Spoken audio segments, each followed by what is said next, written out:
In today's video, we're covering US 501 on Auxiliary Route of US 1, and we're also going to see how inconsistent NC DOT is at signing its control cities. US 501 is 355 miles long, going through South Carolina, North Carolina, and Virginia.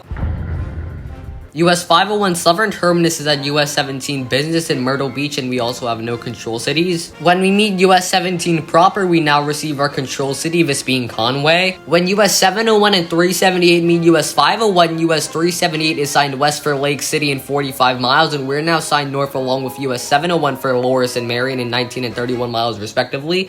Loris is for US 701 and Marion is for US 501. When US 701 leaves us, it now also gains Nichols as a control city, and we're still signed north for Marion. In the Marion area, we're now signed north for Dillon and Bennettsville, and we actually don't go to Bennettsville, we only go to Dillon. On the mileage sign, Latta is our secondary in 16 miles, and Dillon is our primary in 23, with Bennettsville nowhere to be seen on the mileage sign. When we meet South Carolina 38, which takes you to Bennettsville, we're now signed north for Latta and Dillon. When US 301 joins us, we're now only signed north for Latta. This should be Dillon, though, since they both go there, and Dillon is actually larger than Latta. When we meet South Carolina 917, we're now signed north for Dillon again. In Dillon, we're now concurrent with South Carolina 9 and 57, and we're now signed for Fayetteville and Bennettsville. I actually like Fayetteville since we're meeting I-95 soon, which goes there, but despite the fact South Carolina 9 goes to Bennettsville, currently taking South Carolina 34 would be the faster way to get there. Then you can switch to South Carolina 9 when it meets it. When South Carolina 9 and 57 leave us, we're still signed north for Fayetteville, and South Carolina 9 and 57 are signed for Bennettsville and Charlotte, which having Charlotte there is actually wild,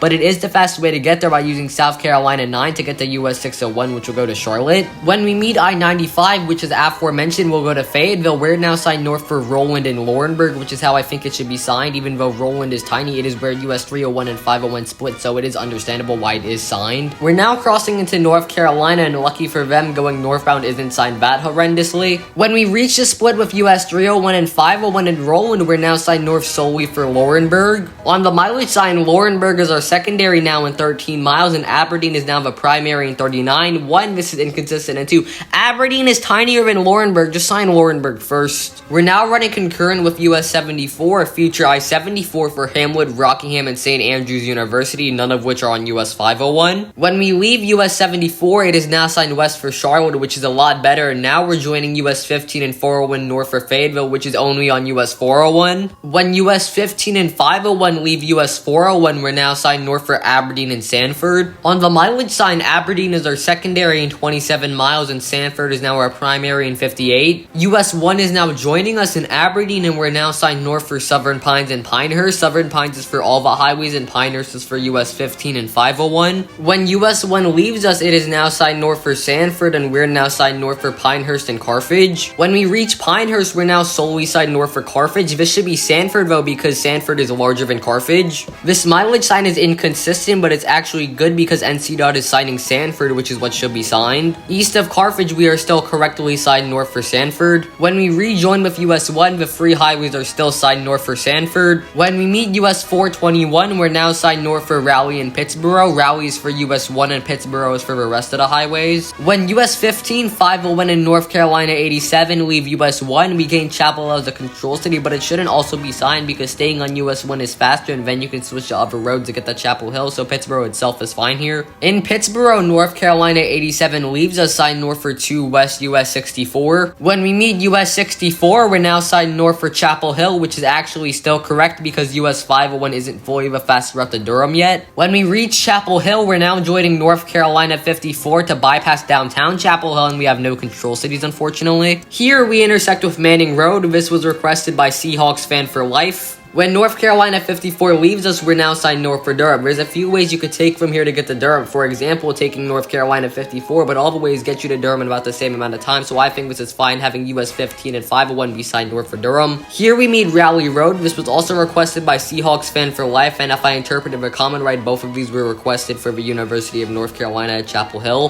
When we meet I-40, we're still signed north for Durham. I'm only assuming this is the case, though, because we're not in downtown Durham. When we meet US 15 and 501 business. They're signed for Chapel Hill Boulevard and South Square, while we're now signed north for 2 I-85, downtown Durham, Duke University, Medical Center of Martin Luther King Parkway. Thing is, though, taking US 15 and 501 business is the fastest way to downtown Durham, yet US 15 and 501 proper is signed for that. NC Dot, what are you doing here, like, seriously? Here we meet North Carolina 751, which takes you to Duke University. US 15 and 501 are now joining I-85 with no choice to go southbound. When US 501 leaves I-85 and finally leaves US 15, we're now signed north for Duke Street. That should be Roxborough, not Duke Street. Here, North Carolina 57 is now joining us until Roxborough, and we're still signed north for Roxborough. On the mileage sign, Roxborough is now demoted to the secondary, and South Boston has become the primary, which is actually in Virginia. But if North Carolina is signing out of state, Lynchburg should be on the bottom line, because via North Carolina 57 and other highways, you can reach Lynchburg faster than staying on US 501.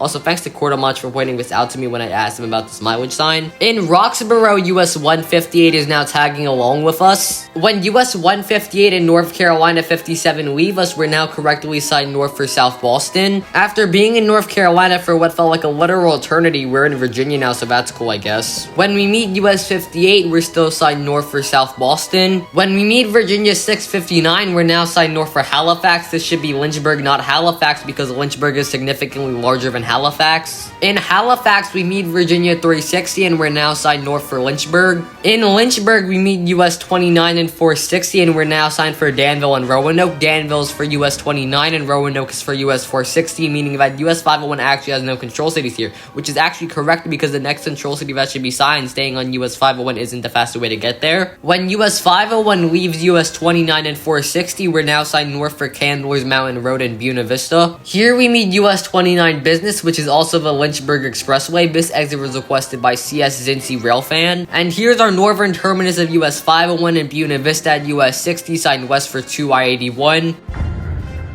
And when we turn around, we're now signed south for Lynchburg. When we meet US 29 and 460, again, we're now signed for Charlottesville, Appomattox, and South Boston. Charlottesville is for US 29, Appomattox is for US 460, and South Boston is for US 501. When we leave US 29 and 460, they're still signed for Charlottesville and Appomattox, and we're now signed south for South Boston along with Campbell Avenue. On the mileage sign, South Boston is still our primary in 58 miles. In South Boston, when we meet US 58, we're now signed south for Roxborough. This should be Durham, not Roxborough. Here we are crossing back into North Carolina again. In Roxborough, when we meet US 158 and North Carolina 57, we're now signed south for Durham, which is what we should have been signed for the entire time. When US 158 leaves us, we're still signed south for Durham, while US 158 is signed east for Oxford. On the mileage sign, Durham is now the secondary in 29 miles, and Chapel Hill is now our primary in 41 miles. I know there isn't anything else that could be signed that could be a secondary, but having Chapel Hill on the bottom line is a little weird. When North Carolina 57 leaves us, it is signed south for Hillsborough, and we're still signed south for Durham. We're now running concurrently with I-85 and other highways signed for Greensboro. When US 501 leaves I-85 along with US 15, we're now signed south for 2 US 70 Business, 2 North Carolina 147, Hillsborough Road, and Chapel Hill. When we meet I-40, we're still signed south for Chapel Hill. When we leave North Carolina 54, we're now signed south for Pittsboro. When we meet US 64, we're now signed south for Sanford and Carthage. When we meet US 1 in Sanford, we're now running concurrent with it for Southern Pines and Pinehurst. Southern Pines is for US 115 and 501, and Pinehurst is for US 15 and 501. When we leave US 1, it is still signed south for Southern Pines, and we now also have Carthage as a control city along with Pinehurst. In Carthage, we're still signed south for Pinehurst along with Aberdeen now. On the mileage sign, Pinehurst is the secondary in 8 miles, while Aberdeen is the primary in 13. When we reach Pinehurst, we're now solely signed south for Aberdeen. On the mileage sign, Laurinburg is now on the bottom line in 33 miles, while Aberdeen is now the secondary in 5 miles. When we meet US 1, we're now signed south for Rayford and Laurinburg. Rayford is for North Carolina 211, and Laurinburg is for US 15 and 501, meaning US 1 doesn't have a control city here. When we leave US 1, we're still signed for Rayford and Laurinburg, and US 1 gets its control city, this being Rockingham. On the mileage sign, Laurinburg is the only city on it in 23 miles. In Laurinburg, we're now running concurrently with US 401 sign south for Bennettsville, which is for US 15 and 401, meaning US 501 doesn't have a control city here. We're now joining US 74, leaving US 15 and 401, and we're now signed for Lumberton and Myrtle Beach. Lumberton is for US 74 and Myrtle Beach is for US 501. When US 501 leaves US 74, we're now signed south for Roland and Myrtle Beach. NCDOT actually has some pretty good signage here. If you were heading towards Myrtle Beach from Laurinburg, you would turn right here onto County Road 1612. When we meet North Carolina 130, it is now running concurrently with us for Roland. This should be Florenceville because we meet I-95 at the state line, which will take you to Florence. On the mileage sign, though, Fairmont is on the bottom line at 21 miles, which is the control city for North Carolina 130. When we reach Roland, North Carolina 130 leaves us headed towards Fairmont, and US 301 joins us, signed south for Dillon. This should be Florence once again. The mileage sign actually reflects the change I suggested by putting Florence on the bottom line while Dillon is our secondary. When we meet I-95, we're now signed south for Dillon, which is actually the correct choice because it's faster to take I-95 south towards South Carolina 38, which eventually leads back to US 501 to get the Myrtle Beach fastest from here. When we cross into South Carolina, we don't get a state welcome sign, so this is the best thing we get. On the mileage sign, Hamer is our secondary in a mile, and Dillon is still our primary in 7 miles. In Dillon, we're now signed south for Marion, Myrtle Beach, and Florence. Marion is for US 501, Myrtle Beach is also for US 501, and Florence is for US 301. When US 301 leaves us, everything has the exact same control cities as earlier. When we meet US 76 in Marion, however, we're now signed south for Conway. This should still be Myrtle Beach. On the mileage sign, Myrtle Beach is back on the bottom line in 50 miles, while Conway is our secondary in 36. After passing through Conway, we meet South Carolina 544, and we're still signed south for Myrtle Beach. And here's US 501 Southern Terminus at US 17 Business, where it is signed for 2 US 17.